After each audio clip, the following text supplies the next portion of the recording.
What's going on, guys? So back with another video.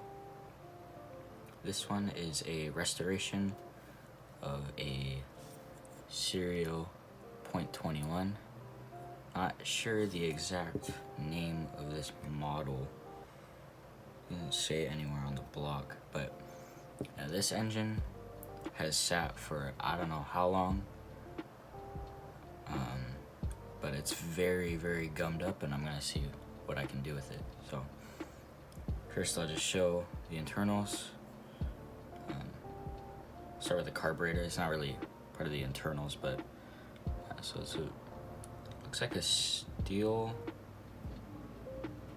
and composite carb, kind of like the Novarossi carb. It's a 3-needle, and it has this big O-ring that goes right here, and you put the carb on like that, and it goes over. Next is the back plate. This is the beginning of the gumminess of this engine. So yeah, as you can see, it's pretty bad. This design looks fairly similar to the Novarossi backplate that I was using for the P5, or that comes with the P5. Head button. There's a lot of carbon, and then there's just dirt caked up around here. Probably didn't get cleaned and then sat for a really long time. This is a standard plug engine. This is the plug that was in it. I don't know if this is the right plug though.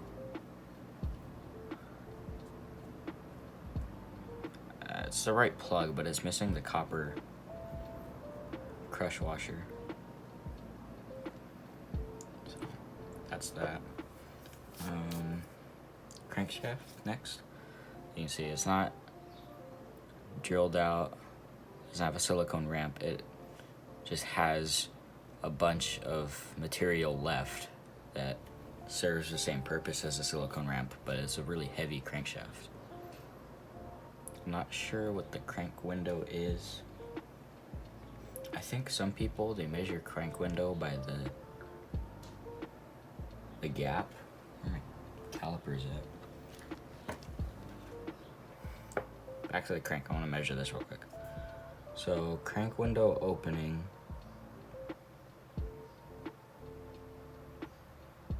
is roughly 11.5 millimeters. And if you look at this one, you get pretty much the same thing. So these two have basically the same crank timing. So that's good to know. So here's the sleeve. It's super gummed up. Like,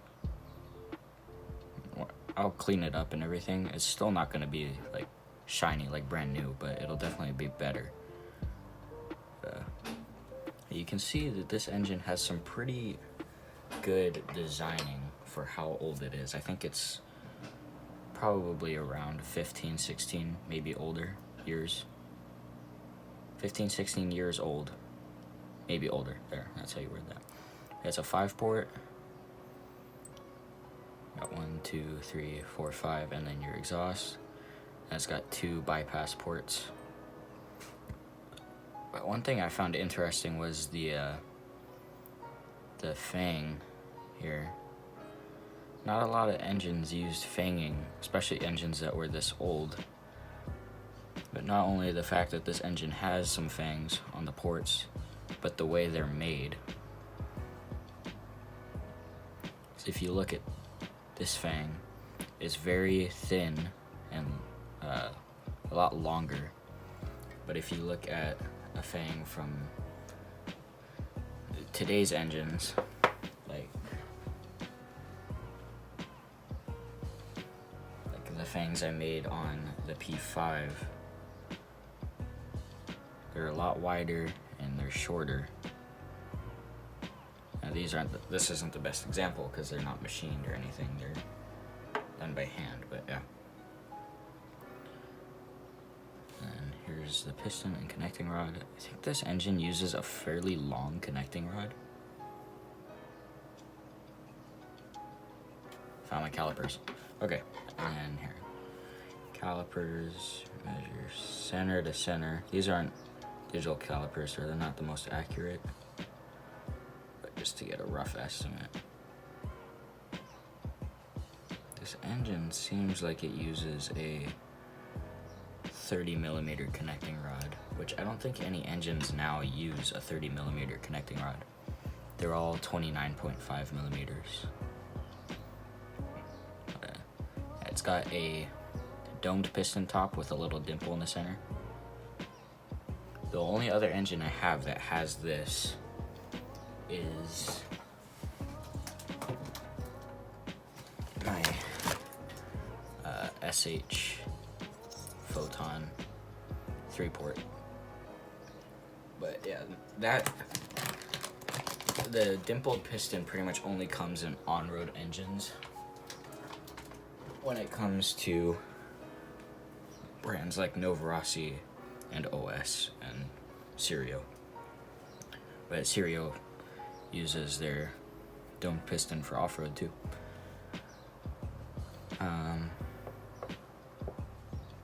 Oh, so this sleeve has bypass ports, but the piston doesn't have any holes on it for the bypass ports, which kind of makes these useless in a sense, because when the sleeve travels up, the engine starts pinch kind of low, but it doesn't have very good pinch all the way till top dead center, so it does need a repinch. But when the piston travels up to top dead center and then it's coming back down, the whole point of these ports is to let air out from underneath the piston, and then it can go back into the ports.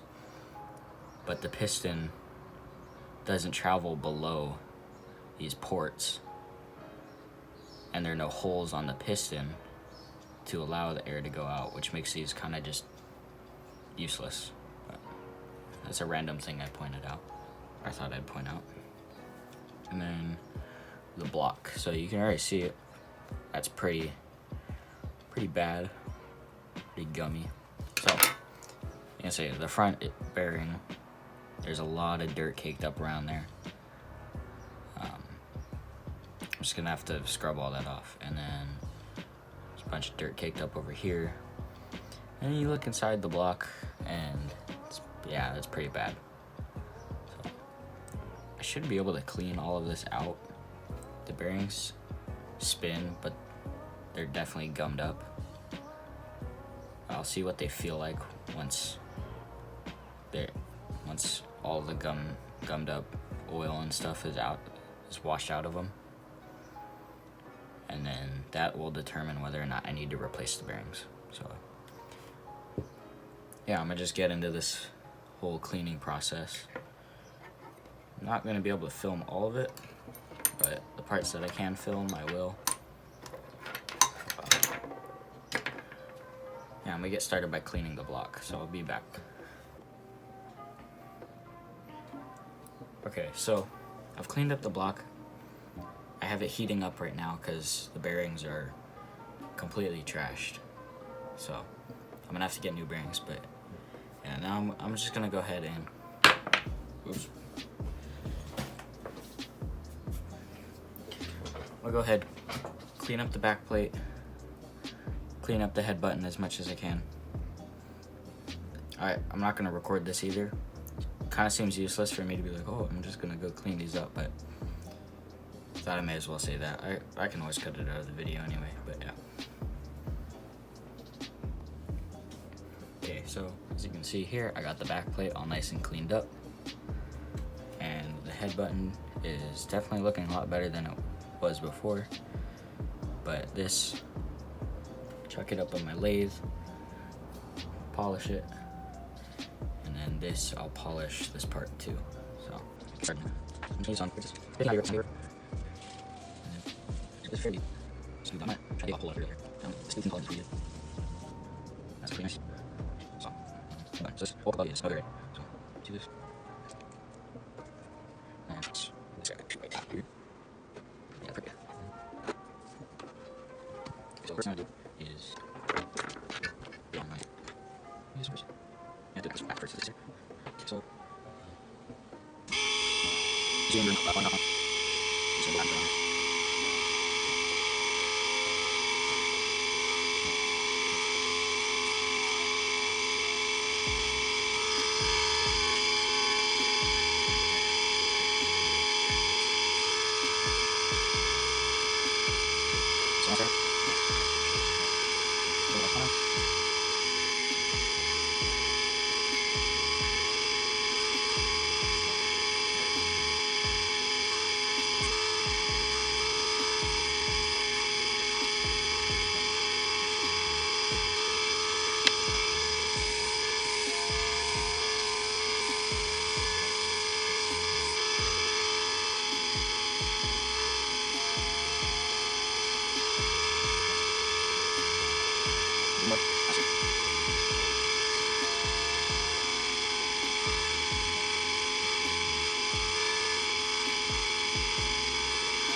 That's what we're doing.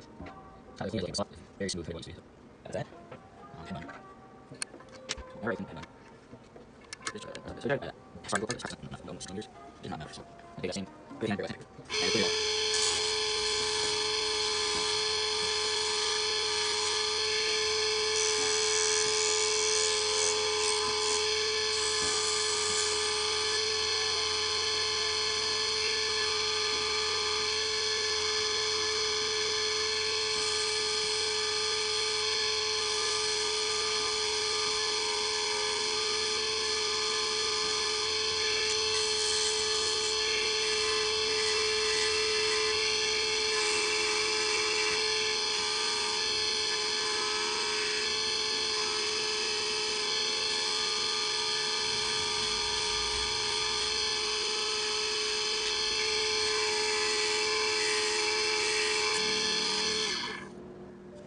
So we're I'm gonna actually switch to something connector, so both channels now.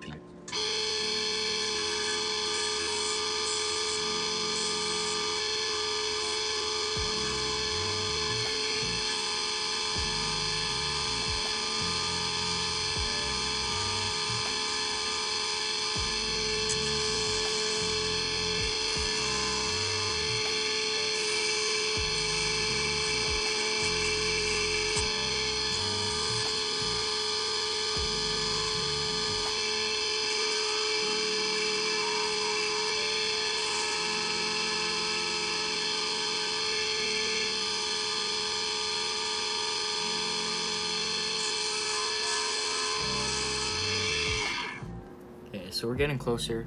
My phone's on low battery, so I'm gonna just let my phone charge while I finish this up, and then I'll restart once I'm done.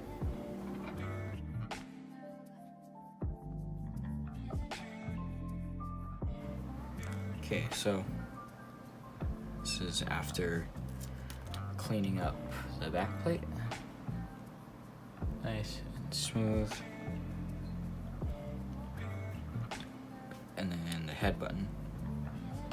There's still some varnish and whatnot on there, but all the carbon buildup is gone now. And I made sure to polish the combustion chamber, just because when you polish it, it reflects heat better and you get better fuel efficiency and stuff with that. So I popped the bearings out of the block. I'm gonna wash the piston and sleeve now, and then I'll be back with all of it. And then, yeah, that'll be it for this video. I don't plan on using this carburetor. I'll probably use the Novarossi carb from the P5. Yeah, I'll be back. Okay, so I'm done cleaning up the engine. Here's the sleeve. Still looks dirty, but that's just the color of the bronze, or the brass now, since it's used. And there's still some gummed up oil in the ports, but that'll get flushed out when I use the engine. Back plate polished, nice and smooth now. Head button, that's polished up now. There's still some varnish, some sort of like pitting. Well, not pitting, but there's still some residue of something on here. But got to polish it, and the inside got nice and smooth all in here. It's just over here is still kind of bumpy, but it's a nice reflective surface. Here's the Novarossi carburetor I was talking about using. This is off of the P5. I have the crankshaft and piston sitting in a bag of WD-40.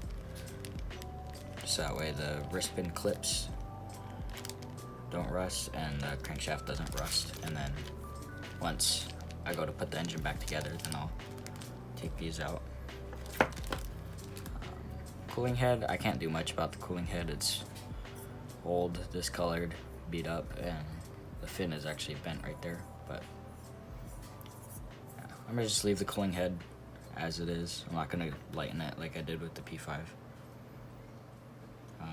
Bearings, you can see the front bearing is pretty, this is the outer seal, and that was starting to wear through, and the inner seal actually melted on me when I heated up the block to get it out.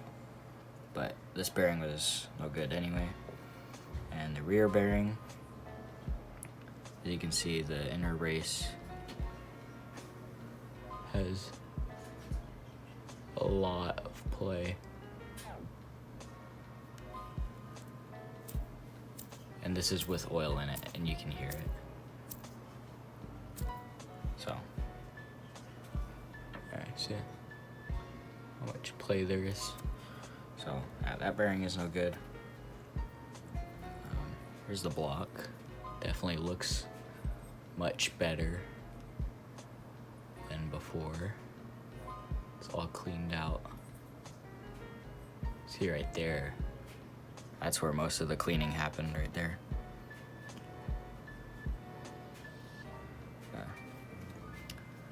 Yeah, I just need some new bearings, and then engine's good to go. The connecting rod, there's a little bit of play on the crankshaft, or on the crank pin, but